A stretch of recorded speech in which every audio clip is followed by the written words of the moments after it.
పెళ్ళామా, కోడలు దిద్దిన కాపురం లాంటి సినిమాలు ఎటువంటివి. ఈవేళ మళ్ళీ యువతరానికి కొత్తగా పెళ్ళైన వాళ్ళకి తల్లా పెళ్ళామా అనే సినిమా చాలా అవసరం. ఈవేళ మళ్ళీ వస్తే బాగున్న సినిమా అనిపిస్తుంది. కోడలు దిద్దిన కాపురం కూడా చాలా అవసరం. ఈవేళ కోడళ్ళు కాపురాలు దిద్దట్లేదు, కంప్యూటర్లో దిద్దుకుంటున్నారు కూర్చొని ఇక్కడ. అందుకని కోడలు దిద్ది ఇవాళ ఉమ్మడి కుటుంబాలు లేవు, అన్ని మడి కుటుంబాలు, దడి కుటుంబాలు, విడి కుటుంబాలే. అసలు కుటుంబం ఎక్కడుంది? పోయింది, టొంబం మిగిలింది ఇక్కడ. ఇప్పుడు అర్ధాంగులు తక్కువ, ఆర్డర్ పెట్టేవాళ్ళు ఎక్కువ. నమశివాయ నమశివాయ. అర్ధాంగి ఎందుకంటే ఆర్డర్ పెట్టడానికి, నేను ఆర్డర్ పెట్టుకుంటా, నీకేమో ఆర్డర్ పెట్టమంటా అంతే.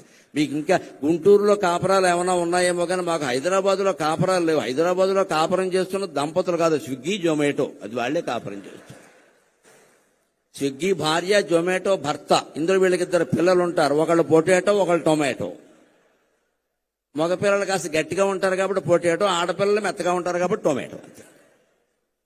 స్విగ్గీ జొమాటోలు కాపురం చేస్తున్నాయి కానీ పిల్లలు ఎవరు కాపురాలు చేయట్లేదని హైదరాబాద్లో ప్రతిరోజు ఆర్డర్ పెట్టడమే. ఆర్డర్ పెట్టడానికి పెళ్లి ఎందుకండి? పని లేక కంప్యూటర్ ఉంటే చాలు ఇక్కడ.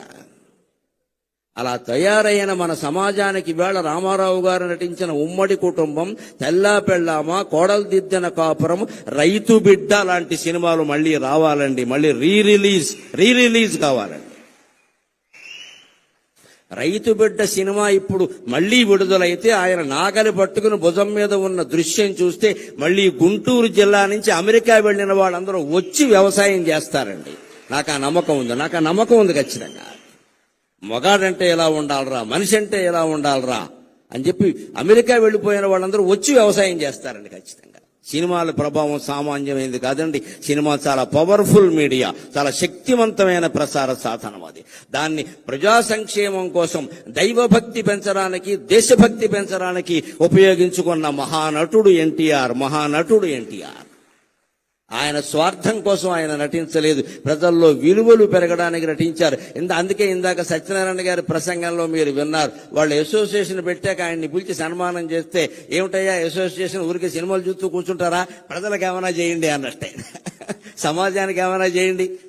నన్ను పొగుడుతారు, ఊరికే నా సినిమాలు చూడడం బోళ్ళు మంది ఉన్నారు చూసేవాళ్ళు, సమాజానికి ఏమైనా చేయండి. ఈ మాట ఎవడంటాడండి? నిస్వార్థంగా ఉన్నవాడు మాత్రమే అనగలగడమ్మా. ఆ తల్లి కడుపు ధన్యం, ఆ తండ్రి జీవితం ధన్యం, ఎన్టీఆర్ పుట్టిన నేల ధన్యం, ఎన్టీఆర్ పీల్చిన గాలి పీలుస్తున్న మనం అందరం ధన్యులం. పౌరాణిక, చారిత్రక, తత్వ, జానపద, చారిత్రక, సాంఘిక శ్రేష్టమైన పాత్రలు, చారిత్రకమైన పాత్రలు. ఒక కృష్ణదేవరాయల పాత్ర, ఒక ఎవరు నటించగలరండి? ఒక్క ఎన్టీ రామారావు గారు తప్ప. ఇప్పటికీ కృష్ణదేవరాయలంటే ఎలా ఉన్నాడో మనకు తెలియదు. మేమైతే రామారావు గారే కృష్ణదేవరాయలు అనుకుంటాం. మేమంటే అసలు ఇలా మీసం తిప్పుతూ ఉంటే మనవాడరా, తెలుగువాడరా, ఇంక మళ్ళీ అనుమానం ఏమిట్రా, ఇటువంటి మహారాజు ఉంటాడా, ఆంధ్రభోజుడు మళ్ళీ పుట్టాడా అనుకున్నాడు. ఆంధ్రభోజుడు అంటే ఆంధ్ర భోజనం చేసేవాడు కాదు. ఆంధ్రంలో కవులని, పండితులని, సంస్కృతంలో భోజమహారాజు ఎలా పోషించాడో ఆంధ్రంలో కవుల్ని, పండితుల్ని అలా పోషించేవాడిని ఆంధ్రభోజుడు అంటారు. ఆంధ్ర భోజనం చేస్తే ఆంధ్రభోజుడు అనరు. అలాగా ఎందులో నటించినా ఒక ముద్ర వేసే విధంగా వివేకానందుడు చెప్పినట్టుగా ఎవరైనా ఎన్నేళ్లు బతుకుతారు ఈ ప్రపంచంలో, నీదంటూ ఒక ముద్ర వేసి వెళ్ళు అంటాడు ఆయన. అలాగా ఆయన ముద్ర అనేక రకాలుగా వేసి వెళ్ళిన మహానుభావుడు. ముద్ర కాదు, భద్రమూర్తి ఎన్టీఆర్ అంటే. ఆయన ఇప్పుడు కూడా ఒక పాత్ర ధరిస్తున్నాడు. ఆయన స్థాయికి తగిన పాత్ర ఆయన ధరిస్తాడు. ఎప్పుడు ఇక్కడ మహారాజుగా నటించాడు కదా.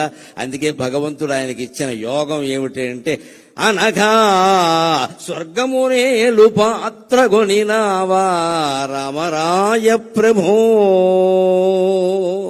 ఏమయ్యా, ఇన్ని రకాల మహారాజుల పాత్రలు వేశావు కదా, స్వర్గాన్ని పరిపాలించే పాత్ర తీసుకోవయ్యా అని భగవంతుడు, దేవేంద్రుడు స్వయంగా పిలిచి రామారావు గారికి స్వర్గం ఇచ్చాడు. అక్కడ ఆయన పరిపాలన చేస్తున్నాడు. ఆయనకి ఏ లోటు జరగడం లేదు. మనం దాని గురించి కంగారు పడక్కల్లా. ఇక్కడ వైవిఎస్ చౌదరి గారిని పక్కన పెట్టుకుని నేను ఒక మాట చెప్పాలి. ఈయన ప్రతి సంవత్సరం మే 28వ తేదీని ప్రముఖ పత్రికలు అన్నట్లో ఫుల్ పేజీ ప్రకటనిస్తాడు పూర్తిగా. ఇప్పుడు కాదు, ఒక 30 ఏళ్ళు 40 ఏళ్ళు చాలా ఏళ్లుగా జరుగుతోంది, చూస్తున్నాను. ఆ రోజు నేను మే 27 రాత్రి నిద్రపోతూ తెల్లారితే చౌదరి గారు ప్రకటించిన ఫోటో ఎప్పుడు వస్తుందా అని చూస్తాను. ఎన్టీ రామారావు ఫోటో. అది సరిగ్గా ఇలా బొగ్గమే చేయట్టుకుంటుంది. ఇలా ఉండి ఇలా బొగ్గమే చేయట్టుకుని ఉంటుంది. అసలు ఆ ముక్కుకి ఇవ్వచ్చండి ₹1 కోటి అనుమానం లేదు అక్కడ. ఇక మిగిలిన అవయవాలకు ఎంతో లెక్కలు కట్టుకోండి, నాకు అనవసరం. నేను ఆ ముక్కు చూస్తూ కూర్చుంటా. ఈ ముక్కు ఎవడుకుంది అసలు? ముక్కు మీద కోపం ఉన్నవాళ్ళు చాలా మంది ఉన్నారు, కానీ ఆ ముక్కు ఎవడుకుంది? కోటేరు లాంటి ముక్కు, కోటేరు లాంటి ముక్కు అని కావ్యాల్లో సినిమా పాటల్లో పూర్వం వారి కోటేరు లాంటి ముక్కు అండి నిజంగా అయింది.